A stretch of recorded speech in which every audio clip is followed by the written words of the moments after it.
Harbourfront Centre is probably one of the most interesting organizations in the country. It's the largest centre for contemporary culture in Canada. But what's really interesting about it is that it's a non-profit, it's a charity, but we run the 10 central acres of Toronto's waterfront. This is a very unusual model, that a charity would actually be responsible for 10 key acres of a downtown of a major city. What's interesting about the organization is that it's driven by a cultural idea, a cultural imperative.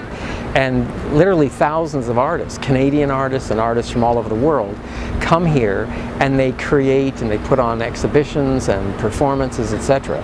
So, and it attracts now one of the largest public destinations in Canada, 17 million visits by people every year. People think that the waterfront in Toronto is not finished, it's true, and that people don't come to it. Totally false. It's packed with people. And it's packed with people because of Harbourfront Centre. Harbourfront Centre is a 40-year project. This was destitute property down here. Nobody came down south of the Gardiner Expressway 40 years ago. Harbourfront, now Harbourfront Centre, is the organization that has actually revitalized all this, taken old buildings, turned them into theaters, art galleries, etc.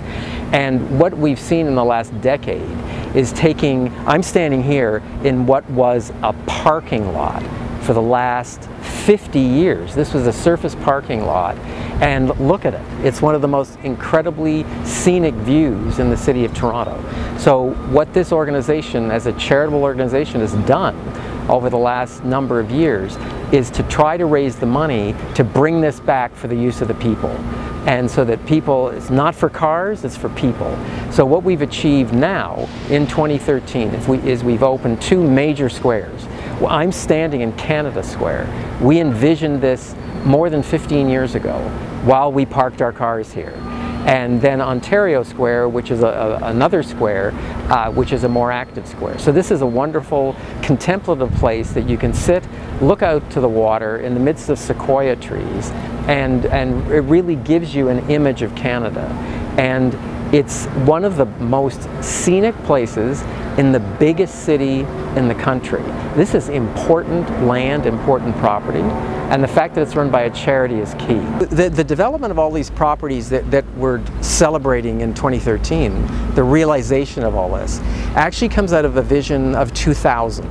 The year 2000. We had a whole team of architects and designers and planners who looked at what was to be developed at Harbourfront Centre, and they came up with what was called the Harbourfront Centre 2000 plan. And that's what we're really seeing come to fruition now. These major public squares, the boardwalks and promenades for people to walk on, piers out into the lake for boats to berth at, and for people to go out onto the lake. This is all the result of years and years of planning. It takes a long time for things to come to fruition. So you can see that plan, which was adopted by Harbourfront Centre in 2000, is now coming to pass. And it's the result of an investment of close to $90 million raised by Harbourfront Centre through government, the support of all levels of government, and have helped us to pull this together, and the private sector, to make this happen for the people. So it's an amazing project.